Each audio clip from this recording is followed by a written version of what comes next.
আসসালামু আলাইকুম শিক্ষার্থীরা, আশা করি তোমরা ভালো আছো।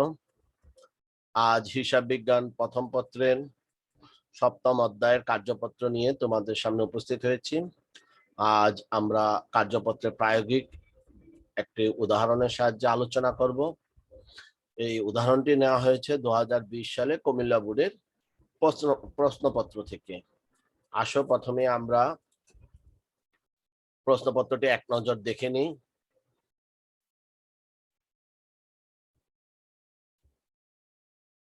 প্রশ্নপত্রের শুরুতে যেটা বলা আছে সেটা আমরা একটু দেখে নেই। 2019 সালের 31শে ডিসেম্বর তারিখে মেসার্স সাদমান আইটি এন্টারপ্রাইজের রেয়ামিল নিম্নরূপ।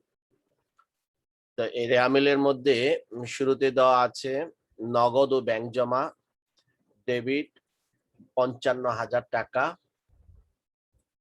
অফিস সাপ্লাইজ 25,000 টাকা ডেবিট, বেতন খরচ 55,000 টাকা ডেবিট, ভাড়া খরচ 48,000 টাকা ডেবিট, অগ্রিম বীমা 24,000 টাকা ডেবিট, সেবা আয় 2,50,000 টাকা ক্রেডিট, মূলধন 4,12,000 টাকা ক্রেডিট, আয়কর 15,000 টাকা ডেবিট, প্রাপ্য হিসাব 90,000 টাকা ডেবিট, প্রদেয় নোট 20,000 টাকা ক্রেডিট, অফিস সরঞ্জাম 4,50,000 টাকা ডেবিট, পুঞ্জীভূত অবচয় অফিস সরঞ্জাম 80,000 টাকা ক্রেডিট।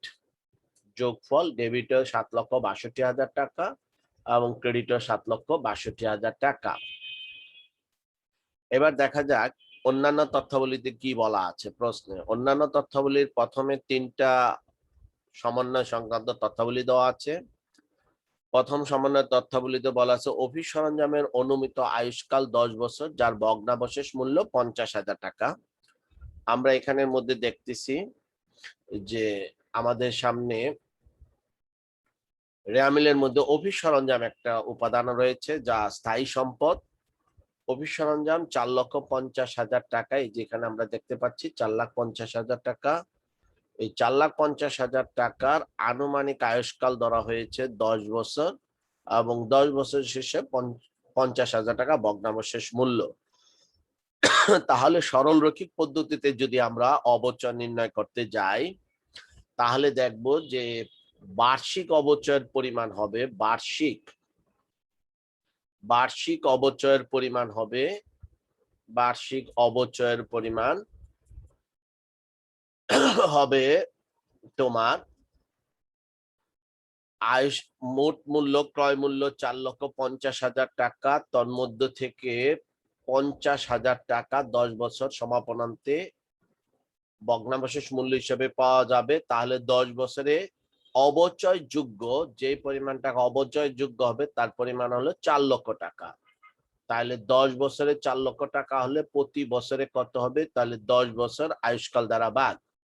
যদি ভাগ দেই তাহলে আমাদের প্রতি বছরের অবচয়ের পরিমাণের দাঁড়ায় 40,000 টাকা। তাহলে এই একটা জিনিস আমরা পেয়ে গেলাম যে আমাদের বার্ষিক অবচয়ের পরিমাণ 40,000 টাকা সরল রৈখিক পদ্ধতি। যেহেতু এখানে কোনো পদ্ধতির কথা উল্লেখ নেই, তাহলে আমাদেরকে সর্বদাই সরল রৈখিক পদ্ধতি অবলম্বন করতে হবে। 2 নম্বর সমন্বয়ে যেটা বলা আছে যে 2019 সালের 1 জানুয়ারি তারিখে অগ্রিম বীমা 2 বছরের জন্য প্রদান করতে। আমরা রেয়ামিলের মধ্যে দেখতেছি যে অগ্রিম বীমা বলে একটা উপাদান রয়েছে। এই অগ্রিম বীমার পরিমাণ 24,000 টাকা। এই বীমাটা অগ্রিম প্রদত্ত হয়েছিল 2019 সালের জানুয়ারি মাসের 1 তারিখে। তার মানে চলতি বছরের শুরুতে। তাহলে 2019 এর শুরুতে যদি চলতি বছরের শুরুতে যদি 24,000 টাকা দেওয়া হয়, 24,000 টাকা যদি দেওয়া হয়, তাহলে বছরান্তে এটা 2 বছরের জন্য দেওয়া হয়েছে। তাহলে 2 বছরের জন্য দেওয়া হয়েছে 2 বছর, তাহলে প্রতি বছরে বীমা খরচ হয়ে যাবে 24,000।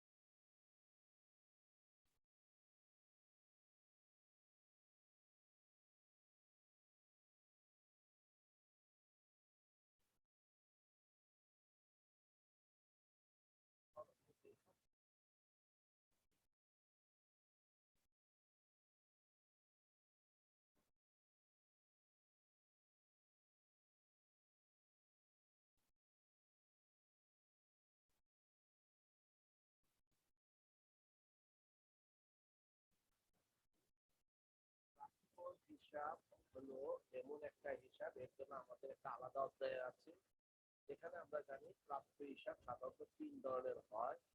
একটা হলো গুড বা উত্তম, যা প্রকৃতপক্ষে সম্পদ। গুড অংশটুকু চলে যায় ব্যালেন্স শিটে, ব্যালেন্স শিটে যাবে। এরপরে আছে ব্যাড বা কুড়ি বা মন্দ, যা মন্দ হয়ে গেছে, এটাকে আমরা চলতি বছরের আয় থেকে আমরা এটা মোচন করে ফেলি, সেটা ইনকাম স্টেটমেন্টে চলে যায়। আরেকটা আছে যেটা ডাউটফুল বা সন্দেহজনক। এই সন্দেহজনক অংশটুকুর জন্য আমাদের সঞ্চিতির ব্যবস্থা করতে হয়। অর্থাৎ প্রাপ্য হিসাবে যে অংশটুকু পাওয়া যাবে কি যাবে না নিশ্চিত নয়, সন্দেহজনক, তাই সন্দেহজনকের পরিমাণের মাত্রা বলা আছে 2%। তাহলে 2%-এর জন্য আমরা রক্ষণশীলতার নীতি অনুসারে এই 2% সমপরিমাণ টাকা চলতি বছরে খরচ হিসাবেও দেখাবো। আবার এগুলা যেহেতু প্রকৃত খরচ হয়নি, তাই এটাকে আমরা চলতি দায়ে, ব্যালেন্স শিটে চলতি দায়ে যাবে, অর্থাৎ কন্ট্রা অ্যাসেট, প্রাপ্য হিসাব থেকে বাদ দিয়ে দেখাবো কন্ট্রা অ্যাসেট হিসাবে সঞ্চিতি। কন্ট্রা অ্যাসেট থেকে বাদ দিয়ে আমরা ব্যালেন্স শিট তৈরি করব। তাহলে আমাদের প্রাপ্য সঞ্চিতির অনাদায়ী পাওনা সঞ্চিতির পরিমাণ দাঁড়ায়, প্রাপ্য হিসাবের পরিমাণ আছে 90,000 টাকা, তার উপরে 2%, তার উপরে 2% যদি করি, তাহলে 90,000-এর 2%, 900 গুণন 2 সমান 1800 টাকা, 1800 টাকা। তাহলে 1800 টাকার জন্য আমাদের একটা সমন্বয় জাবেদা দিতে হবে বা আমাদের সমন্বয় করে নিতে হবে। তাহলে আমাদেরকে করণীয় কি কি বলেছে আমরা একটু এক নজর দেখে নিই। আমাদের করণীয়ের মধ্যে প্রথম করণীয় হলো 1 ও 2 নং সমন্বয় জাবেদা দাও, যেহেতু 2 নম্বরের প্রশ্ন, কিন্তু আমরা তিনটারই জাবেদা, সমন্বয় জাবেদা দেখব। 2 নম্বরে বলা আছে, খতে বলা আছে 10 গড়া কার্যপত্র প্রস্তুত করো, সেটা আমরা করব, দেখব কিভাবে করতে হয়। এবং সমাপনী দাখিলা, আমরা জানি যে এই যে হিসাবগুলো সাধারণত দুই প্রকার, একটা হলো অস্থায়ী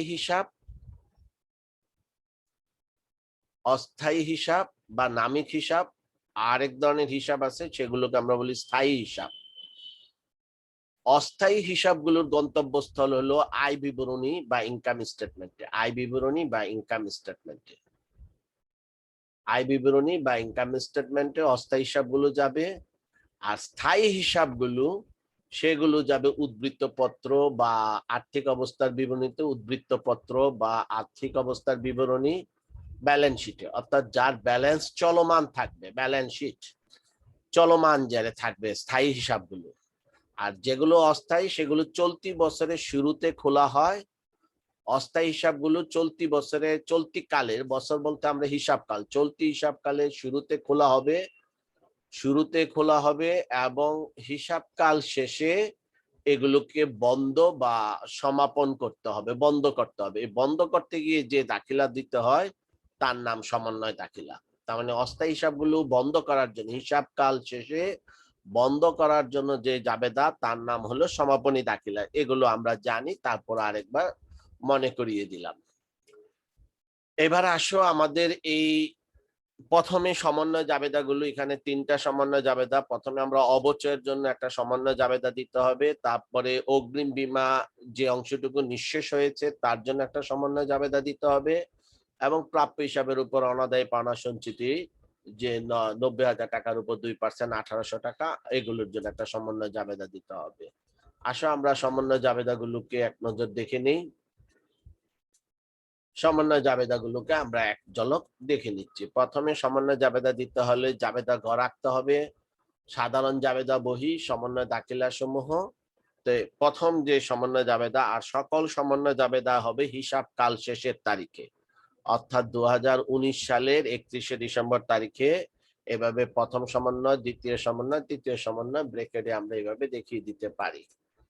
তাহলে আমরা প্রথম সমন্বয় জাবেদা পেলাম যে আমাদের অবচয় খরচের জন্য আমাদের স্থায়ী সম্পদের যে অংশটুকু নিশ্চিত হয়েছে, অর্থাৎ চলতি হিসাবকালের জন্য বন্টন করতে হবে অবচয়। তা আমরা জানি অবচয় বলতে হলো স্থায়ী সম্পত্তি হিসাবকালে অনুমতি হিসাবকালের মধ্যে বন্টন করে দেওয়া, বন্টন করে দেওয়ার নামই হলো অবচয়। তাহলে বন্টন করে চলতি হিসাবকালের জন্য আমরা পেয়েছি 40,000 টাকা, যেটা আমরা শুরুতেই দেখেছি। তাহলে খরচ অলওয়েজ ডেবিট, এর বিপরীতে একটা কন্ট্রা অ্যাসেট অলওয়েজ ক্রেডিট। তাহলে অবচয় খরচ হিসাব ডেবিট এবং পুঞ্জীভূত অবচয় অফিস সরঞ্জাম হিসাব ক্রেডিট।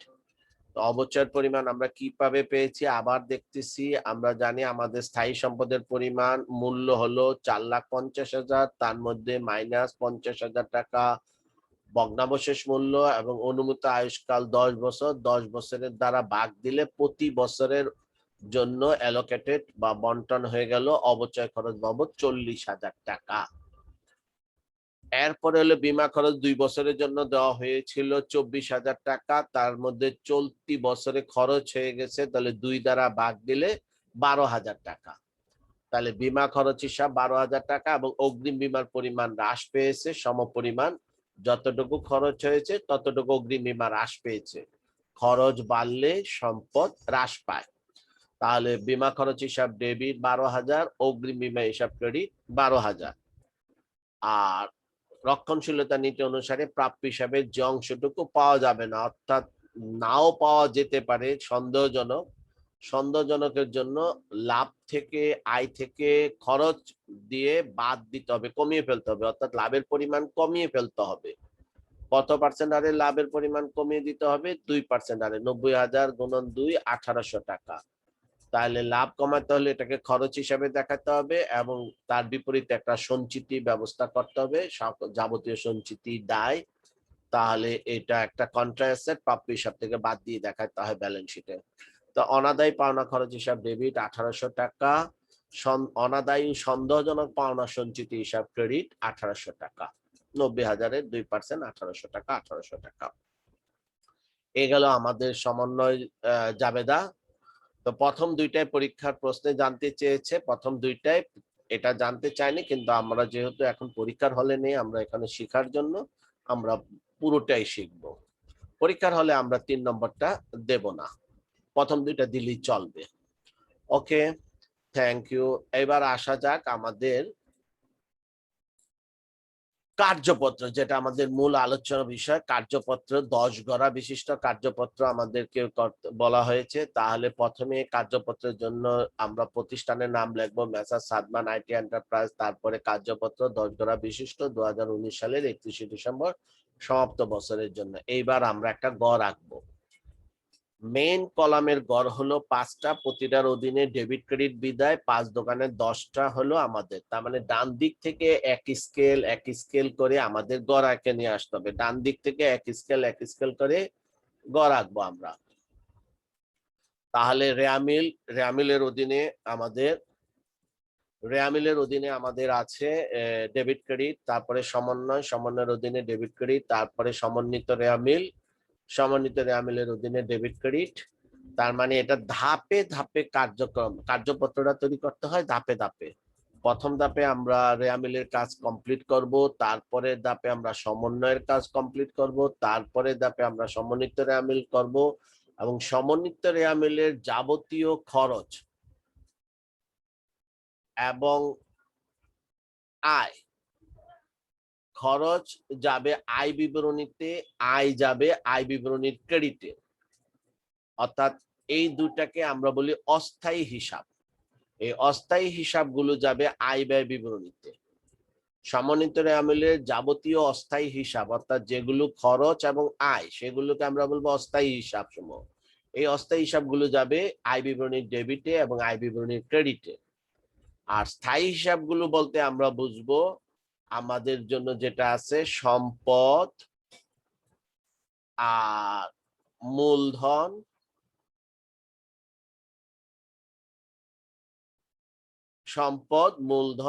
আর দায়।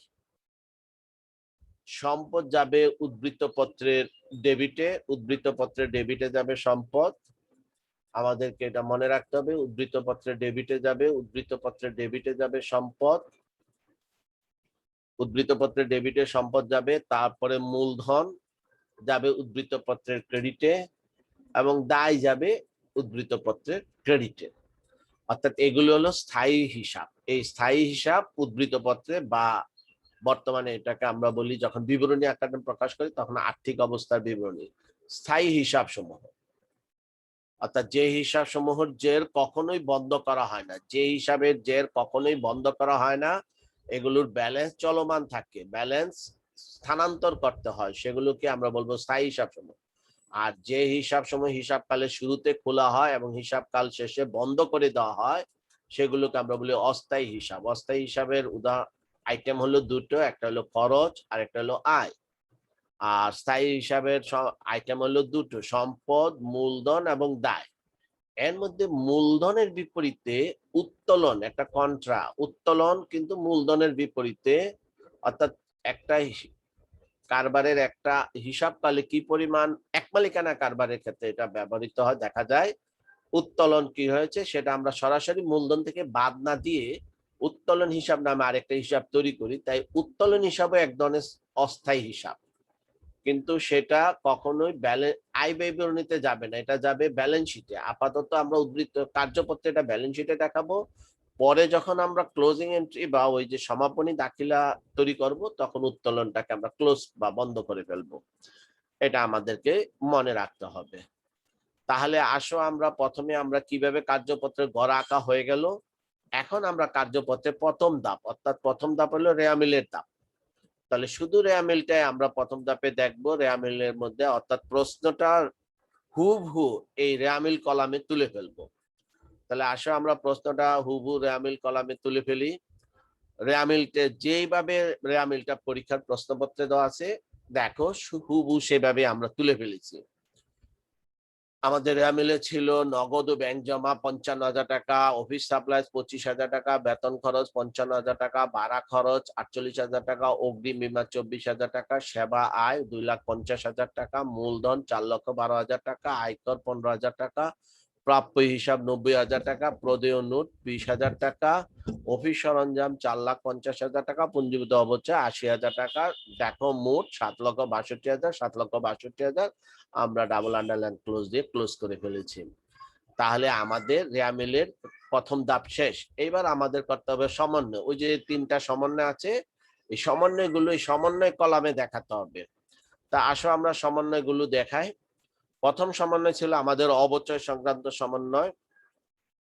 তো অবচয় সংক্রান্ত সমন্বয়গুলা জাবেদারা কি ছিল আমাদের, দেখো একটা নতুন হিসাব শিরোনাম আমাদের খুলতে হয়েছে, যেটা আমাদের প্রাথমিক রেয়ামিলে অসমন্বিত রেয়ামিলে ছিল না, এটা অসমন্বিত রেয়ামিল বা আনঅ্যাডজাস্টেড ট্রায়াল ব্যালেন্স। এই অসমন্বিত রেয়ামিলের মধ্যে অবচয় খরচ ছিল না, তা একটা নতুন লাইন আমাদের খুলতে, অবচয় খরচ হিসাব ডেবিট ১ নম্বর সমন্বয়, ডেবিট ৪০,০০০ টাকা।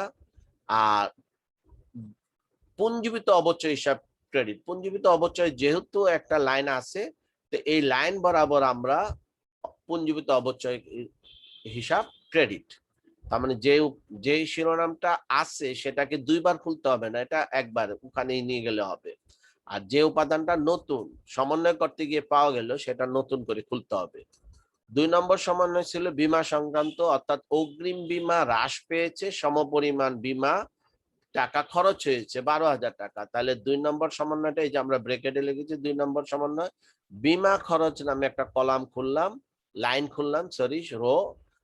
২ নম্বরে দিলাম বীমা খরচ হিসাব ডেবিট ১২,০০০ টাকা, সমপরিমাণ টাকা অগ্রিম বীমা ক্রেডিট, অগ্রিম বীমা ক্রেডিট হয়েছে। এবার ৩ নম্বরে দেখা যাচ্ছে সমন্বয়ে ছিল অনাদায়ী পাওনা খরচ, যা আগে ছিল না, অনাদায়ী ও সন্দেহজনক পাওনা সঞ্চিতি, সেটাও রেয়ামিলে ছিল না, দুটাই আমাদেরকে এখানে নতুন করে লাইন খুলতে হয়েছে।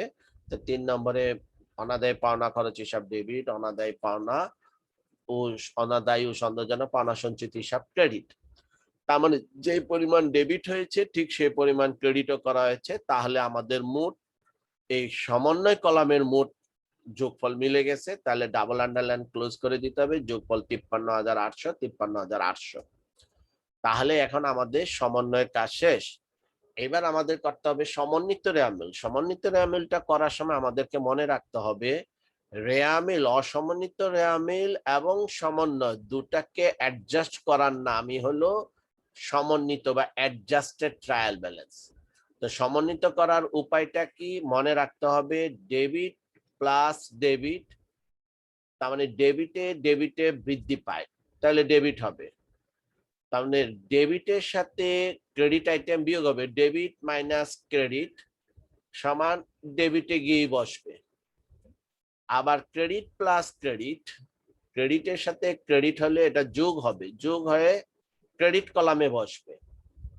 ক্রেডিট মাইনাস ডেবিট অর্থাৎ ক্রেডিট আইটেমের সাথে ডেবিট আইটেম বিয়োগ হয়ে ক্রেডিট কলামেই বসবে। ডেবিটের সাথে ডেবিট যোগ হয়ে ডেবিট কলামে বসবে, ডেবিটের সাথে ক্রেডিট বিয়োগ হয়ে ডেবিট কলামে বসবে, ক্রেডিটের সাথে ক্রেডিট যোগ হয়ে ক্রেডিট কলামে বসবে, ক্রেডিটের সাথে ডেবিট বিয়োগ হয়ে ক্রেডিট কলামে বসবে। এই থিওরিটা মনে রাখলে তাহলে সমন্বিত রেওয়ামিল অত্যন্ত সহজ। আসো আমরা এক দেখে নিই সমন্বিত রেওয়ামিল। সমন্বিত রেওয়ামিলের মধ্যে আমরা কিভাবে করলাম, তাহলে প্রথমে দেখে নিই। এখানের মধ্যে দেখা যাচ্ছে 55,000 টাকা নগদ ও ব্যাংক জমা, কোনো সমন্বয় নেই, তাহলে যা আছে তাই বসে যাবে। তাহলে 55,000 বসে গেল। 55,000 টাকা 55,000 ডেবিটে বসলো, অফিস সাপ্লাই ডেবিটে 25,000 বসলো, বেতন খরচ ডেবিটে 55,000 বসলো, ভাড়া খরচ ডেবিটে 48,000 বসলো। অগ্রিম বীমা এখানে হয়েছে ডেবিট, এখানে হয়েছে ক্রেডিট, তাহলে ডেবিটে ক্রেডিটে বিয়োগ হবে 24,000 মাইনাস 12,000, তাহলে বিয়োগ হয়ে ডেবিটেই বসবে 12,000। সেবা আয় ক্রেডিটে আছে, তাহলে ক্রেডিটেই বসবে 2.5 লক্ষ টাকা। মূলধন ক্রেডিট আছে 4,12,000 টাকা, তাহলে এটা 4,12,000 ক্রেডিটে। আয়কর একটা ব্যক্তিক খরচ, এটা আমরা পরবর্তীতে বুঝবো, 15,000 টাকা ডেবিটে। প্রাপ্য হিসাব 90,000 ডেবিটে, তো ডেবিটে আছে। প্রদেয় নিট 20,000 টাকা ক্রেডিট, এটা ক্রেডিটে আছে। অফিস সরঞ্জাম 4,50,000, এটা ডেবিটে আছে।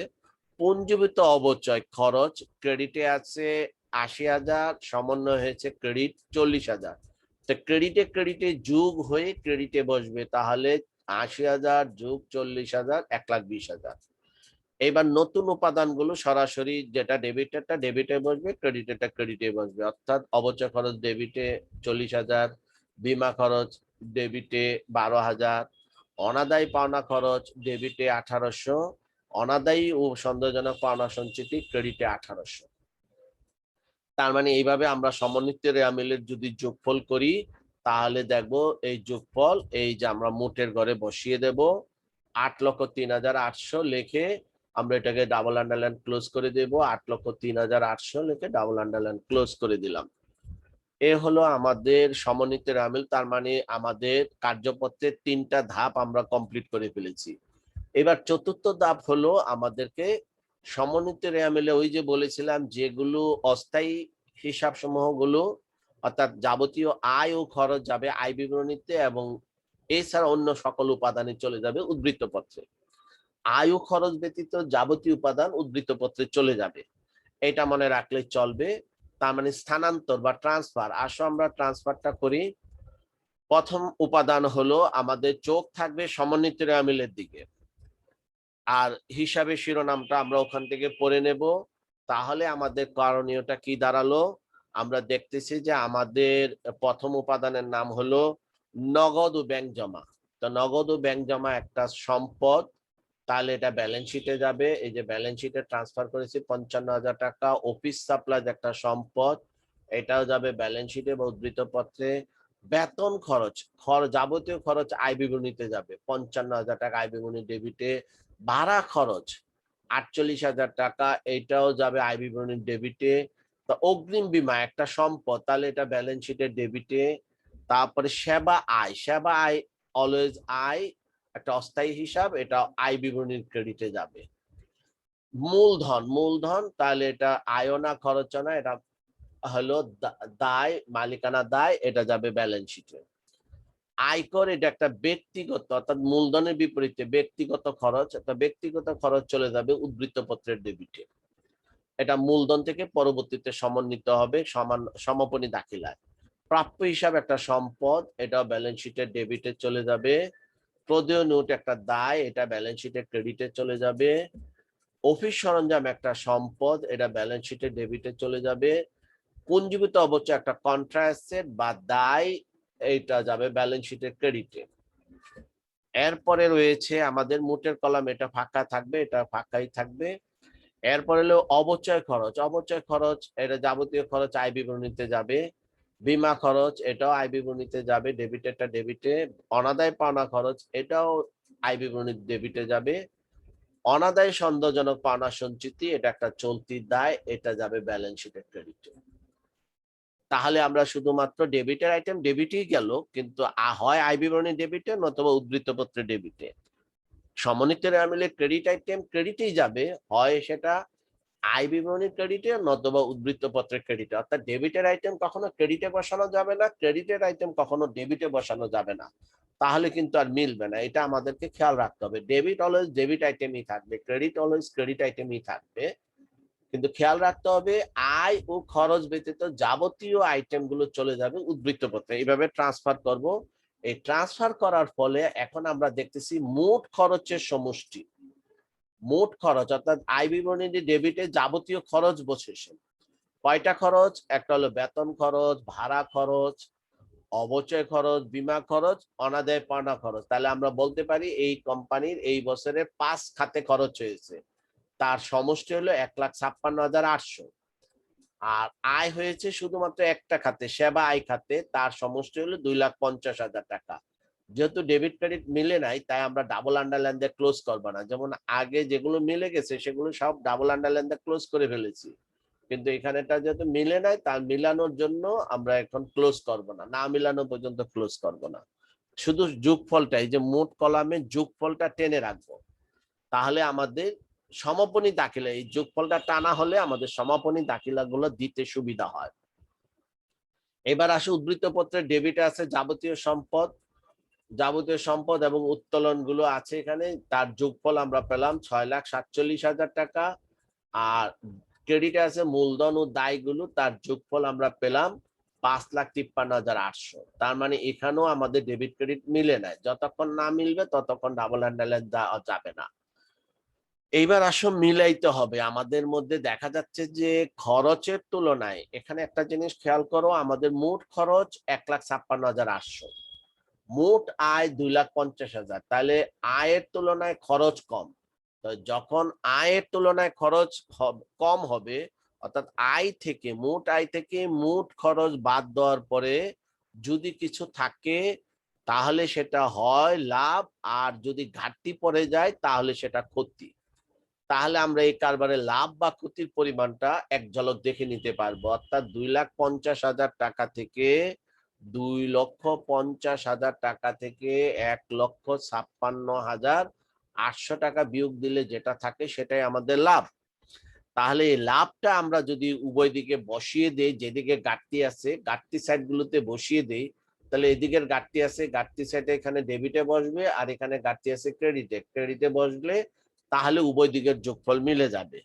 তাহলে এইবার সর্বশেষ ধাপ হলো কার্যপত্র মিলিয়ে ফেলা। তা কার্যপত্র মিলিয়ে ফেলার জন্য আমাদের এখন শুধুমাত্র মোট আয় থেকে মোট ব্যয় বাদ দিলে, এই যে আমরা বলেছিলাম মোট আয় 2,50,000 টাকা, মোট আয় থেকে আমাদের মোট খরচ 1,56,800 টাকা বিয়োগ দেওয়াতে আমাদের নিট মুনাফা হয়েছে। যে নিট মুনাফা হয়েছে, তাহলে মোটের নিচে লিখবো নিট মুনাফা। নিট মুনাফার পরিমাণ হয়েছে 93,200। সেটা আয় বিবরণীর ডেবিটে বসালে উভয় দিকের যোগফল মিলে যাবে 2,50,000। তার মানে এদিকের যোগফল হবে 2,50,000, এইদিকেরও যোগফল হবে 2,50,000 টাকা। উভয় দিকের যোগফল 2,50,000 হয়ে গেল। ডাবল আন্ডারলাইন দা ক্লোজ করে দিব। এইবার হলো এই 93,200 টাকা যেহেতু লাভ হয়েছে, লাভ হলে মালিকানা মূলধন বৃদ্ধি পায়, তাহলে এটা উদ্ধৃতপত্রের ক্রেডিট দিকে বসালে উভয় দিকের যোগফল এদিকেও মিলে যাবে।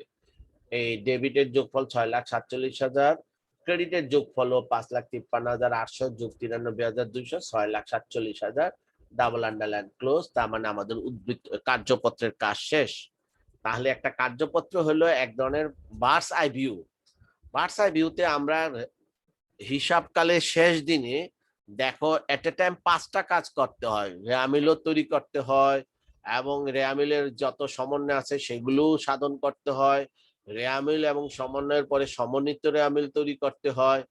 তাহলে এই সমন্বয় কলাম দেখে আমরা সমন্বয় জাবেদা দেব, সমন্বয় জাবেদা গুলো আবার খতিয়ানে যাবে, খতিয়ানের জের গুলো নিয়ে আমাদের সমন্বিত রেয়ামিল তৈরি হয়ে যাবে, তাতে আমরা সমন্বিত রেয়ামিলের জের কত হবে সেটা পেয়ে গেলাম। এক নজরে সব দেখা যাচ্ছে, বার্স আই ভিউতে পুরো দৃশ্যটা দেখা যাচ্ছে। এরপরে সমন্বিত রেয়ামিলের মধ্যে কয়টা আইটেম আই বিবরণীতে যাবে, অর্থাৎ খরচের আইটেম কয়টা সেটা আমরা এক নজর দেখে নিলাম, আয়ের আইটেম কয়টা সেটাও দেখে নিতে পারলাম। এরপরে আমরা যখন উদ্ধৃত পত্র বা আর্থিক অবস্থার বিবরণী তৈরি করব, তাতে আমাদের মোট সম্পদের উপাদান কয়টা সেটাও এক ঝলক দেখে নিতে পারতেছি, মোট দায়ের উপাদান কয়টা, মূলধনের অবস্থা কি সেটাও আমরা এক ঝলক দেখে নিতে পারতেছি। তার মানে কার্যপত্র হিসাব রক্ষকের কাজ সহজ করে দেয়। কার্যপত্র তৈরি করা বাধ্যতামূলক নয়, কিন্তু হিসাব রক্ষক নির্ভুল এবং নির্ভুল, আমরা একটা বলি নির্ভুল, আরেকটা হলো যথার্থ। যথার্থ এবং নির্ভুল কার্যপত্র মানে কারেক্ট এন্ড অ্যাকুরেট কার্যপত্র বা ওয়ার্কশিট তৈরি করার স্বার্থে বড় ধরনের প্রতিষ্ঠানগুলো, বড় বা মাঝারি বা বড় সাইজের প্রতিষ্ঠানগুলো সাধারণত কার্যপত্র না তৈরি করে তাদের আর্থিক অবস্থা বিবরণী তৈরি করে না, অর্থাৎ কার্যপত্র তাদের অনেক কাজ সহজ করে দেয়। তাহলে হিসাব রক্ষকের কাজ অর্থাৎ হিসাব তথ্য পরিবেশনের কাজ সহজ করার স্বার্থে কার্যপত্র তৈরি করা হয়। এটা একটা বার্স আই ভিউর মতো কাজ করে, অর্থাৎ এটা এক ধরনের চেকলিস্ট, কোথাও কোনো ভুল হচ্ছে কিনা, আর্থিক অবস্থা আর্থিক বিবরণী তৈরি করার কালে কোনো ভুল হচ্ছে কিনা সেটাকে আমাদের চেক করার জন্য কার্যপত্র তৈরি করা হয়। এইবার আসো স্যার, এই কার্যপত্রের আমরা বলেছি আয় বিবরণীতে যত উপাদান সব হলো অস্থায়ী হিসাব। এই অস্থায়ী হিসাবগুলো বন্ধ করার জন্য আমাদের যে দাখিলা দিতে হয়, কার্যপত্রের ভিত্তিতে আমরা অস্থায়ী দাখিলাগুলো দেওয়াটা সহজ হয়ে যায়। যেমন এখানে খরচের উপাদান মাত্র 5টা, তাহলে 5টা উপাদান বন্ধ হয়ে যাবে। কত টাকার 5টা উপাদানের যোগফল? 1,56,800 টাকা। তাহলে 1,56,800 টাকা আয় বিবরণীর ডেবিটে আছে। তাহলে আমাদের ক্লোজ করার জন্য যে জাবেদা আমরা দেই সেটার নাম হলো সমাপনী দাখিলা সমূহ। তো সমাপনী দাখিলার প্রথম দাখিলা হলো যাবতীয় খরচ ক্লোজ করার জন্য, যে জাবেদা তার নাম হলো খরচের ব্যালেন্স ডেবিট। ক্লোজ করার জন্য এগুলোকে করতে হয় ক্রেডিট, অর্থাৎ ডেবিট উপাদানগুলো ক্রেডিট করে দিলে বন্ধ হয়ে যায়, ক্লোজ হয়ে যায়। তাহলে আমরা তার বিপরীতে ডেবিট করব কাকে? আয় বিবরণী নামে আরেকটা অস্থায়ী হিসাবকে। তাহলে আয় বিবরণী ডেবিট 1,56,800। এবার আমাদের 5টা খরচের খাত আছে, সেই কয়টা ক্রেডিট হয়ে যাবে। বেতন খরচ ক্রেডিট 55,000, ভাড়া খরচ ক্রেডিট 48,000, অবচয় খরচ ক্রেডিট 40,000, বীমা খরচ ক্রেডিট 12,000, অনাদায় পাওনা খরচ ক্রেডিট 1,800। অর্থাৎ ডেবিট উপাদানগুলোকে যখন আমরা বছর শেষে ক্লোজ করে দেওয়ার জন্য ক্রেডিট করে দেব, তখন আমাদের খরচ বলে আর কিছু থাকবে না। কাল শেষে নতুন কালে আবার নতুন ভাবে খরচ হিসাব খুলতে হবে। তার মানে আমরা বলছি যে অস্থায়ী হিসাবগুলো ক্লোজ হয়ে যায়, ক্লোজ করার জন্য আয় বিবরণী হিসাবকে ডেবিট করতে হবে। তাহলে আয় বিবরণী হিসাব ডেবিট, যাবতীয় খরচ একে একে শিরোনাম ধরে ধরে ক্রেডিট। এবার হলো আয়কে ক্লোজ করার জন্য সেবা আয় ক্রেডিট, এটা ক্লোজ করার জন্য সেবা আয় হিসাব ডেবিট, আয় বিবরণী হিসাব ক্রেডিট। তাহলে আমার যাবতীয় খরচ ক্লোজ হয়ে গেল, যাবতীয় আয়ও ক্লোজ হয়ে গেল। এবার আয় বিবরণী নিজেও একটা ক্ষণস্থায়ী হিসাব, অর্থাৎ চলতি বছরের আয় বিবরণী যে চলতি বছরে ক্লোজ করতে হবে, আগামী বছরে আর এটা যাবে না, নতুন করে আবার আয় বিবরণী তৈরি করতে হবে। তাহলে এই দুটার পার্থক্য আমরা জানি, 1,56,800 আর 2,50,000 টাকার পার্থক্যকে আমরা লাভ বলেছিলাম। এই লাভটা বা নিট মুনাফাটাকে ক্লোজ করতে হবে। তাহলে নিট মুনাফা মালিকানা মূলধনের একটা অংশ, মূলধন বৃদ্ধি পায় মুনাফার কারণে, মূলধন হ্রাস পায় ক্ষতি বা উত্তোলনের কারণে। তাহলে আমাদের মুনাফার কারণে মূলধন বৃদ্ধি পাবে, তো মূলধন ক্রেডিট বৃদ্ধি পেলে ক্রেডিট হবে। তাহলে আমার আয় বিবরণী যেটা ক্লোজ করার জন্য আয় বিবরণী হিসাব, অর্থাৎ আয় বিবরণী ডেবিট এবং আয় বিবরণী ক্রেডিটের পার্থক্যটার জন্য, এই পার্থক্যের জন্য যে জাবেদা, অর্থাৎ লাভের জন্য জাবেদা হবে আয় বিবরণী হিসাব ডেবিট, মূলধন হিসাব ক্রেডিট। কিন্তু যদি ক্ষতি হতো তাহলে জাবেদাটা উল্টিয়ে যেত, তখন হতো মূলধন হিসাব ডেবিট, আয় বিবরণী হিসাব ক্রেডিট। যেহেতু আলোচ্য অঙ্কে লাভ হয়েছে, তাহলে আয় বিবরণী হিসাব ডেবিট, আর মূলধন হিসাব ক্রেডিট 93,200। তাহলে আয় বিবরণী হিসাব ডেবিট, মূলধন হিসাব ক্রেডিট 93,200 এবং আয় বিবরণী হিসাব ডেবিট 93,200 আর মূলধন হিসাব ক্রেডিট 93,200। এবার আমাদেরকে যেটা করতে হবে সেটা হলো ওই যে একটা ব্যক্তিগত খরচ আছে আয়কর, এক মালিকানা কারবারে আয়কর একটা মালিকের ব্যক্তিক খরচ। ব্যক্তিক খরচ কারবারের খরচ নাই বিদায় আয় বিবরণীতে যায়নি, সেটা মূলধন থেকে মাইনাস হবে, মূলধন থেকে হ্রাস পাবে। অর্থাৎ ব্যক্তি খরচের জন্য মূলধন অলওয়েজ হ্রাস পায়, তাহলে এটা এক ধরনের উত্তোলন হিসাবে আমরা গণ্য করব। কারণ এক মালিকানা কারবারের ক্ষেত্রে মনে রাখবো আয়কর এক ধরনের উত্তোলন, ব্যক্তিক খরচ, কিন্তু যৌথ মূলধনী কারবারে উত্তোলন এই আয়কর একটা কারবারি খরচ। সেটা আমরা যখন হিসাব বিজ্ঞান দ্বিতীয় পত্র অঙ্ক করতে যাব তখন আমরা বুঝবো। তাহলে আপাতত আয়করের জন্য একটা সমাপনী দাখিল হবে, মূলধন হিসাব ডেবিট, আয়কর হিসাব ক্রেডিট। তার মানে দেখা যাচ্ছে যে মোটমাট 4টা জাবেদার দ্বারা সমাপনী দাখিলা, সমাপনী দাখিলা 4টাই হবে। একটা হলো খরচ ক্লোজ করার জন্য, একটা হলো আয় ক্লোজ করার জন্য, একটা হলো আয় বিবরণী ক্লোজ করার জন্য, আর একটা হলো উত্তোলন বা ব্যক্তি খরচ ক্লোজ করার জন্য। তাহলে এই 4টার জন্য আমাদের ক্লোজ দিলে এইবার এই সমাপনী দাখিলার কারণে কারবারে আর কোনো অস্থায়ী হিসাবের অস্তিত্ব নেই। তাহলে যে হিসাবগুলোর অস্তিত্ব রয়েছে তা রয়েছে শুধুমাত্র ব্যালেন্স শিটে। তো ব্যালেন্স শিটের যে উপাদানগুলো আছে মূলধনটা সমন্বয় করে আমরা যে রেয়ামিল তৈরি করি, অর্থাৎ যে রেয়ামিলের ভিত্তিতে পরবর্তী হিসাবকালে প্রারম্ভিক জের সমূহ নির্ধারিত হয়। চলতি বছরের সমাপনী জের অর্থাৎ আগামী হিসাবকালের জন্য প্রারম্ভিক জের। তাই কারবারের সর্বশেষ হিসাবকালের সর্বশেষ কাজ হলো সমাপনী রেয়ামিল তৈরি করা। আসো আমরা এই ফাঁকে একটা সমাপনী রেয়ামিল এটা এক ঝলক দেখে নিই। সমাপনী রেয়ামিল 2019 সালের 31শে ডিসেম্বর তারিখের জন্য, এখানে সমাপ্ত বছর হবে না, এখানে হবে তারিখের জন্য। এখানে তারিখের জন্য আচ্ছা আমরা এটা ক্লোজ করে দেব। এখন আমরা এখানের মধ্যে এটা কি করব, কার্যপত্রের উদ্ধৃতপত্র কলামের সকল উপাদানগুলো চোখ বন্ধ করে লিখে ফেলবো। শুধুমাত্র মূলধনের উপাদানটা লেখার সময় আমাদেরকে একটু সমন্বয় করে লিখে নিতে হবে, আর বাকি সব চোখ বন্ধ করে লিখে ফেলবো। অর্থাৎ যেমন নগদ যা আছে তাই লিখবো, 55,000 টাকা, অফিস সাপ্লাইজ 25,000 টাকা, অগ্রিম বীমা 12,000 টাকা। এই মূলধন লেখার সময় মূলধন ছিল আমাদের ওখানের মধ্যে 4,12,000 টাকা মূলধন ছিল, 4,12,000 টাকা। তার মধ্যে নিট লাভের কারণে বৃদ্ধি পেয়েছে 93,200 টাকা, আর উত্তোলনের বা আয়করের জন্য হ্রাস পেয়েছে 15,000 টাকা। তাহলে মূলধনের জের দাঁড়ালো 4,90,200 টাকা। তার মানে মূলধন ছাড়া আর বাকি সব উদ্ধৃত পত্রের উপাদানগুলো যেভাবে আছে সেইভাবে লিখে দিলেই আমাদের, যেমন প্রাপ্য হিসাব ডেবিটে ছিল 90,000, প্রয়োজনীয় ক্রেডিটে 20,000, অফিস সরঞ্জাম 4,50,000, পুঞ্জীভূত অফিস সরঞ্জাম 1,20,000 টাকা, অনাদায়ী সন্দেহজনক পাওনা সঞ্চিতি 1,800 টাকা।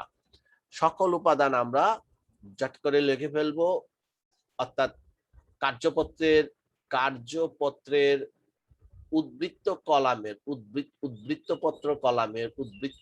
কলামের সকল উপাদানগুলো, উদ্ধৃতপত্রের সকল উপাদানগুলো আমরা চট করে লিখে ফেলবো। শুধুমাত্র মূলধনটা লেখার সময় ব্রেকেট এই কাজটা করে নেব। অর্থাৎ মূলধনের যে জেরটা আছে তার সাথে নিট মুনাফাটা যোগ করব, আর উত্তোলন বা ব্যক্তি খরচ যেমন আলোচ্য অঙ্কের আয়করটা বিয়োগ করব। তাহলে মুনাফা যোগ আর উত্তোলন বিয়োগ করার পর যে জের হবে সেটা লিখবো। লেখার পরে এইবার আমাদের উভয় পক্ষ মিলে যাবে 6,32,000, 6,32,000। অর্থাৎ 2019 সালের 31শে ডিসেম্বরের যে জের সেটা পরবর্তী হিসাবকাল অর্থাৎ 2020 সালের জানুয়ারির 1 তারিখের প্রারম্ভিক জের, ব্যালেন্স বিডি প্রারম্ভিক জের 55,000 দিয়ে এটা একটা হিসাব খতিয়ান খুলতে হবে, নতুন করে খতিয়ানের জের এইগুলো চলমান হবে। অর্থাৎ আগের বছরে ক্লোজ হয়ে গেলে পরবর্তী হিসাবকালের শুরুতে জানুয়ারি 1 তারিখে নতুন জের হবে 55,000 টাকা, নগদের ঘরে অফিস সাপ্লাইজের খাতে হবে 25,000। এইভাবে আমাদেরকে হিসাব চক্রটা আবর্তন হয়। তার মানে কার্যপত্র হিসাব চক্রের ধারাবাহিকতাটা কিভাবে চলমান হয় থাকে সেটা বুঝতে সাহায্য করে। আশা করি আজকের এই উদাহরণের সাহায্যে মোটামুটি আমাদের যে কার্যপত্র সংক্রান্ত যে আলোচনাগুলো, অর্থাৎ এখানে কার্যপত্রের সাথে সমন্বয়ের সম্পর্ক রয়েছে, কার্যপত্রের সাথে সমাপনী দাখিলার সম্পর্ক রয়েছে, কার্যপত্রের সাথে সমাপনী রেওয়ামিলের সম্পর্ক রয়েছে। অর্থাৎ এক কার্যপত্র তৈরি করলে অনেক কাজ হিসাব রক্ষকের জন্য সহজ হয়ে যায়। অর্থাৎ হিসাব রক্ষক যেখানে বসে কাজ করে পরিবেশনের উদ্দেশ্যে, তার মানে পরিবেশনটা তার জন্য অত্যন্ত সহজ এবং মসৃণ হয়। এইটাই হলো কার্যপত্রের উদ্দেশ্য। তো আমাদের আলোচ্য অঙ্কে আমরা কার্যপত্রটা তৈরি করলাম। আশা করি তোমাদের কাছে আজকের আলোচনাটা মনোমুগ্ধকর হয়েছে। যদি কোনো প্রশ্ন থাকে তাহলে অবশ্যই আমাকে মন্তব্য করে জানাবে। করোনা মহামারী থেকে আমরা মুক্ত হয়ে ইনশাআল্লাহ খুব শীঘ্রই ক্লাসরুমে প্রত্যক্ষভাবে আমরা পারস্পরিক মত বিনিময় করব, এই আশাবাদ ব্যক্ত করে তোমাদের সবার সুস্বাস্থ্য এবং মঙ্গল কামনা করে আজকের মতো আলোচনা এখানেই সমাপ্তি ঘোষণা করছি। আল্লাহ হাফেজ। আসসালাম।